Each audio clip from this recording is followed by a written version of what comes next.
Hello, welcome to YouTube. I am Magical Tea Party, just me, not my girlfriend. And we're in a different room. We're in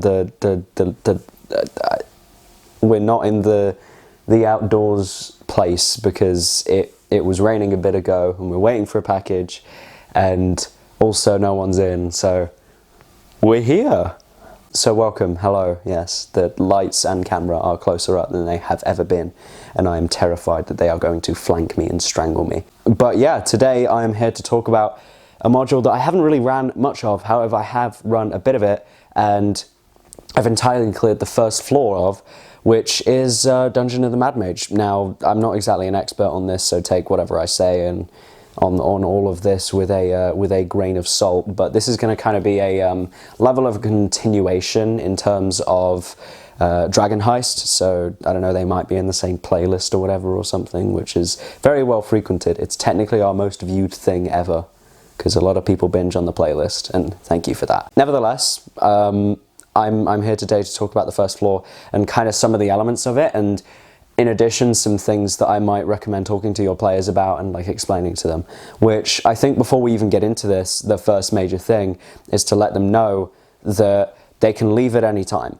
Like, that's something that I think is really good about Dragon Heist and Mad Mage's combination, because if the party are getting bored with Big Dungeon, they can go up to the surface and do whatever else. A lot of people have said that it's quite a weird, it's like D&D Whiplash. If people have started with Dragon Heist and then they go down into Mad Mage, it's a completely different experience. I think that that's better than worse. If players end up not liking it, then the dungeon is there for them to explore if they'd like it. It's all pre-written, you don't really need to read much ahead if you don't want to, you can always just kind of leave it. And they can go back up to the surface and they can do whatever they want to do in Dragon Heist. A lot of people think that if you're doing Mad Mage, then Dragon Heist doesn't really exist anymore. That's not true at all. If the party have done Dragon Heist before, then they have routes above ground and stuff like that. And I think if you're doing Mad Mage, definitely have some level of Dragon Heist set up.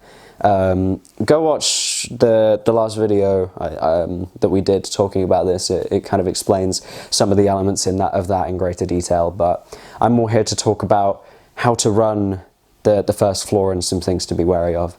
So I think the first thing to be noticeable is that the party won't really have, like, there aren't many things that they'll probably be able to talk to.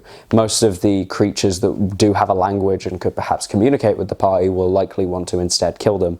The closest that they'll get to an interaction with, you know, other people is like a adventurer somewhere, I believe, and then like a small group of like bandits and stuff that are basically creating a toll, if you will, to the middle of nowhere, basically. And that's the closest your party is likely to get in terms of negotiation.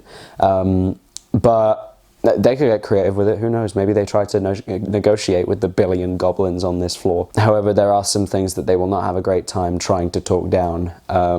So for example, the air elemental in the zigzaggy-like room, which I think is kind of a neat concept, except we lured it out of the zigzaggy room, so the archery disadvantage wasn't a thing, which is kind of cool if you think about it. There's a lot of empty space that I think, and don't just look at like a description of a room and be like, oh, I guess it's empty. Think, oh, what could I maybe put in there if I have an idea? Or could I maybe put one of the wandering monsters in, of which there are a few. There is a carrion crawler or two, maybe, that can be encountered at like any point in the dungeon, and the same with the shield guardian, and there might be other wandering monsters or things other than that, but I think that it's pretty cool to perhaps interject those in the spaces where you feel there hasn't been combat in a while or exploration is beginning to slog. If there's an empty room or they're going through a corridor, throw them for a loop. If they've been on this floor for like 3 sessions, which is bound to happen unless they're trying to speedrun all the way to the bottom, then perhaps have it appear in a hallway, because they're used to, at this point, walking through the hallways, and the hallways are pretty safe. But now they're not, because a shield guardian just showed up on it and tried to cast fireball on them, and then it didn't work. So maybe consider that, breaking up some of the pacing and kind of making some more interesting stuff out of that, because the first floor does have quite a few random dead ends that feel like they lead to nowhere, so perhaps they could lead to a fun combat encounter instead of here's a wall. Okay, good job. There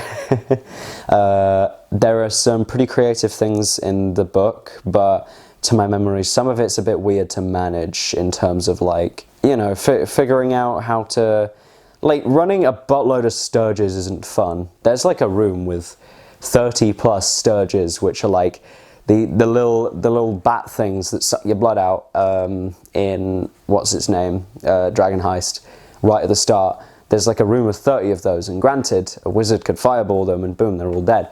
But like, sometimes they move first, and then sometimes they live, and then sometimes the wizard doesn't fireball, and then, geez, it's hard to manage and stuff like that. I think ways to do that and change it would be, if you don't want to overload them with 30 little Sturges or something, break it down to maybe 9 or 10 bigger, more bloated and more powerful Sturges. That could be more fun if you want to manage it like that, if you want to make sure that you're not managing at all times. There's 2 on you, so you're going to take 2d4 damage this turn, your max hit points are going to yada yada yada, and you have to remember that. And oh, I need to remember at the start of every single one of their turns, and yada yada yada. Maybe you only have to do that with a few now. Stuff like that can make your life a little easier, because the dungeon is constantly shifting in terms of pacing. One moment, party will be walking down corridors, finding little to nothing, and then the next they'll turn one corner and oh look, it's a massive army worth of people. Oops. Level 2 has a lot more of that in terms of like, there's large groups of people and stuff that they might encounter and perhaps even be able to negotiate with and stuff.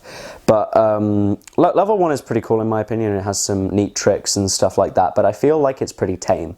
There are little to no traps or puzzles. It's mostly just that most of the encounters are combat, where they will walk into a room and there's a bunch of creatures and they'll fight it. There are some ways that they can get around it. For instance, they can be really creative with the bandits pretending to be vampires. They're making a toll sort of thing.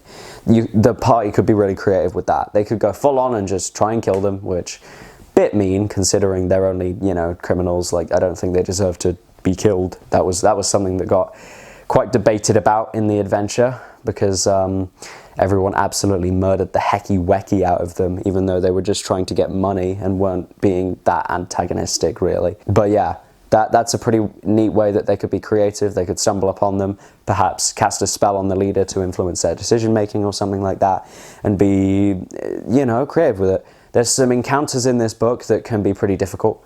If you don't have the right party, then I would maybe suggest cutting down on the 3 manticores. If they are, for example, a fighter, a barbarian, a rogue, and then a cleric, they are not going to have a good time against those things at all. Because if they're played right, and they're played how manticores would be in that situation, which is cling to the walls and shoot their tail spikes down, party is not going to have a great time if only the, like the barbarians just sat at the bottom like, okay, I'm just waiting for them to come down, and the rest of the party are shooting them. The rogue doesn't get sneak attack, the fighter perhaps isn't optimized for ranged combat and stuff like that, and it all just gets really bad when the manticores can keep up the assault and stuff.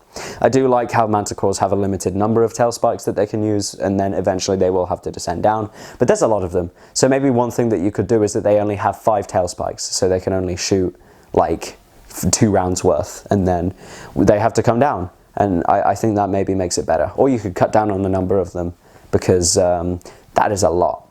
I really like the inclusion of some of the jellies, the like oozes on this level. The black pudding and the psychic grey ooze and stuff are fun. They can, I believe, reduce the armor class of someone's armor that they're wearing, which I think is much worse, and it will definitely make them play differently.